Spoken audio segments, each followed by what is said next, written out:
بسم اللہ الرحمن الرحیم۔ السلام علیکم ورحمۃ اللہ وبرکاتہ۔ ناظرین و سامعین، یہ وظیفہ ذو الحجہ کے چاند دیکھنے کے بعد پڑھا جاتا ہے۔ ابھی کسی جگہ آج 27 ہے، کسی جگہ 28 ہے، ایک دو دن میں ذو الحجہ کا چاند انشاءاللہ تعالی نظر آئے گا۔ چاند دیکھنے کے بعد یہ وظیفہ آپ پڑھ لیں، مغرب کے بعد پڑھ لیں، عشاء کے بعد پڑھ لیں، تو زیادہ سے زیادہ اگر تاخیر ہے تو فجر کے بعد پڑھ لیں، تو انشاءاللہ تعالی یہ پورا سال اگلے ذو الحجہ تک خیر و برکتوں کا اللہ دروازہ کھول دے گا، بے شمار اللہ پاک مال دے گا، تمام پریشانیوں کو اللہ پاک ختم فرمائے گا۔ پھر اگلے سال پھر آپ اس طرح پڑھیں گے تو انشاءاللہ ساری زندگی اس طرح چلتی رہے گی خیر و عافیت کے ساتھ۔ انسان ہے، انسان کے اوپر پریشانیاں آتی ہیں، مسائل آتے ہیں، تنگ دستیاں آتی ہیں۔ شروع میں یہ تنگ دستیاں آ جاتی ہیں، جب اعمال میں لگ جاتا ہے تو یہ پریشانیاں ختم ہو جاتی ہیں۔ اب صحابہ کرام رضوان اللہ تعالی عنہم اجمعین کو دیکھیں، شروع میں پریشانیوں میں مبتلا ہیں اور تنگ دستی میں مبتلا ہیں، لیکن وہ اعمال میں لگے۔ یہ اصل میں قرآن پاک کی ایک سورت ہے، اس سورت کے اندر پورا اس کا ذکر ہے، تو انشاءاللہ تعالی آپ کی قسمت کا چاند نکل جائے گا انشاءاللہ تعالی۔ اب صحابہ کرام کی زندگیاں مشقت میں گزر گئی، حضرت بلال رضی اللہ تعالیٰ عنہ، حضرت خباب رضی اللہ تعالیٰ عنہ، حضرت یاسر، حضرت سمیہ رضی اللہ تعالیٰ عنہ، لیکن وہ اعمال میں لگے، دین میں لگے، اللہ پاک سے مانگتے رہے۔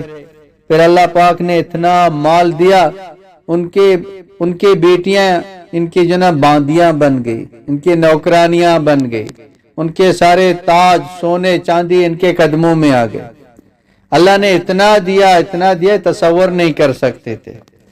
تو اسی طریقہ وہی ہے، اور قرآن ان کے لیے تھا، ہمارے لیے بھی ہے، وہ اعمال ان کے لیے تھے، وہ اعمال ہمارے لیے بھی ہیں۔ تو اس لیے ہمیں بھی چاہیے کہ ہم بھی اعمال میں لگ جائیں۔ اعمال لگنے سے اللہ پاک زندگی کو شاندار بنائے گا، تمام مسائل، تمام پریشانیوں کو اللہ پاک دور فرمائے گا۔ اور یہ وظیفہ قرآن پاک کی ایک سورت ہے، ایک مرتبہ بس اس کو پڑھنا ہے، تو یہ شروع سے آخر تک یہ نقل ہوتا آ رہا ہے۔ جب بھی ذو الحجہ کا مہینہ قریب ہوگا تو یہ وظیفہ بتایا جاتا ہے، پھر لوگ اس پر عمل کرتے ہیں، تو آپ اس پر عمل کریں تو انشاءاللہ تعالی۔ ایک تو قرآن پاک ہے، آپ پڑھ رہے ہیں تو آپ تلاوت کر رہے ہیں کہ عبادت کر رہے ہیں، اور ایک بہت بڑی دعا ہے، یہ ایک خزانہ ہے، اللہ تمام پریشانیوں کو دور فرماتے ہیں۔ اگلے سال تک انشاءاللہ بے فکر رہیں گے، اللہ مال بھی دے گا، عزت بھی دے گا، چین سکون راحت بھی دے گا، ہر حاجت پوری ہو جائے گی انشاءاللہ تعالی۔ اس کو ایک مرتبہ پڑھیں۔ چاند نظر آ گیا، اب پوری صورت اگر آپ کو یاد نہیں ہے تو آپ اس کو دیکھ کے پڑھیں۔ چاند دیکھنے کے بعد آپ یکسوئی کے ساتھ ہو کے یہ سورت دیکھ کے پڑھیں، قرآن پاک کو لیں۔ یہ آخری پارے کے اندر ہے، سورہ فجر ہے، والفجر ولیال عشر، یہ پوری سورت ہے۔ اس کو چاند دیکھنے کے بعد ایک مرتبہ پڑھ لیں۔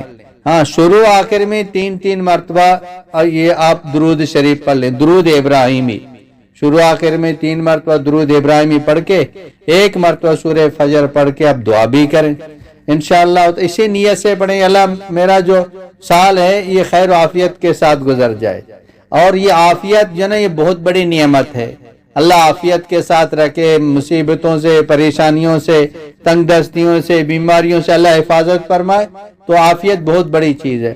تو اس کو صدقہ جاریہ سمجھ کے ہر مسلمان تک اس کو پہنچائیں، آگے شیئر کریں، تاکہ کیونکہ یہ سال میں ایک مرتبہ یہ موقع ملتا ہے، بار بار نہیں ملتا، تو ذو الحجہ کے چاند نکلنے سے پہلے ہر مسلمان تک کوشش کریں اس کو پہنچا دیں، انشاءاللہ وہ آپ کے لیے وہ دعا کریں گے۔ دعا بہت بڑی عبادت ہے، بہت بڑی نعمت ہے، اللہ ہم سب کو عمل کرنے کی توفیق عطا فرمائے۔ وآخر دعوانا ان الحمد للہ رب العالمین۔